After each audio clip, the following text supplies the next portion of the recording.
The truth about caffeine. Is your morning coffee helping or hurting you? It's the ritual millions rely on. That first sip of coffee in the morning, the smell, the warmth, the jolt of energy. It's the fuel that jumpstarts the world. But what if your daily cup of coffee isn't helping you as much as you think? What if that caffeine kick is actually slowing you down, draining your energy, or disrupting your health? Today, we uncover the science-backed truth about caffeine, what it really does to your brain, body, and long-term health. Because while coffee can be a powerful ally, it also has a dark side most people never see. Caffeine is a stimulant.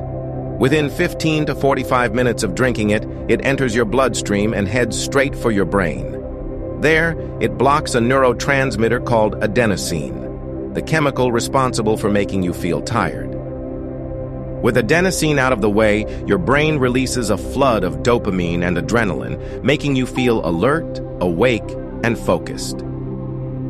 But there's a catch. Once the caffeine wears off, adenosine comes rushing back, and often with twice the force. This is why many people feel a sudden crash a few hours later. That mid-morning or mid-afternoon energy crash, it might not be because you're low energy. It could be your caffeine wearing off. This creates a cycle. You wake up tired, you drink coffee. You feel alert, it wears off. You crash, you need more caffeine. Over time, your body builds tolerance, and you need more and more to get the same effect. Caffeine has a half-life of 5 to 6 hours, meaning that if you drink a coffee at 3 p.m., half of it is still in your system at 9 p.m. Even if you fall asleep, caffeine can reduce deep sleep quality, increase nighttime awakenings, prevent you from entering restorative sleep stages. Poor sleep, more fatigue, more caffeine, our vicious cycle. In moderation, coffee has powerful health benefits. Rich in antioxidants that fight inflammation, may lower the risk of Parkinson's, Alzheimer's, and type 2 diabetes, can improve physical performance and mental clarity. But the key word is moderation. Most experts agree that up to 400 milliliters of caffeine per day, about 2 to 3 cups of coffee, is safe for most adults. But that varies based on your metabolism, stress levels, and sensitivity. It's not just coffee. Caffeine hides in green and black tea, energy drinks, pre-workout supplements, dark chocolate, soda and flavored waters. If you're struggling with anxiety, sleep, or energy crashes, check everything you're consuming, not just your latte. One of caffeine's lesser-known side effects is its connection to anxiety.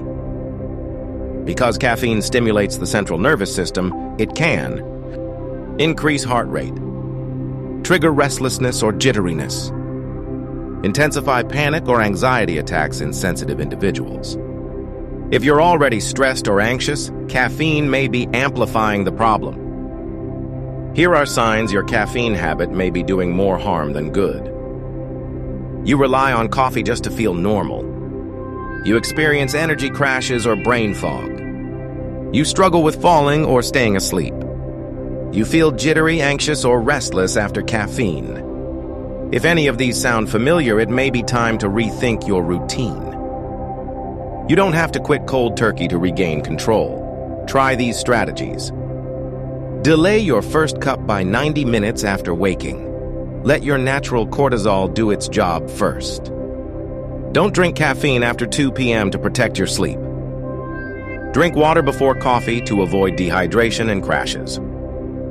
Cycle your intake. Take caffeine-free days to reduce tolerance. Try alternatives like matcha, herbal teas, or adaptogenic drinks. Not necessarily. For some, reducing caffeine brings mental clarity, better sleep, improved mood, and stable energy. For others, 1 or 2 mindful cups of coffee a day is a health-boosting ritual.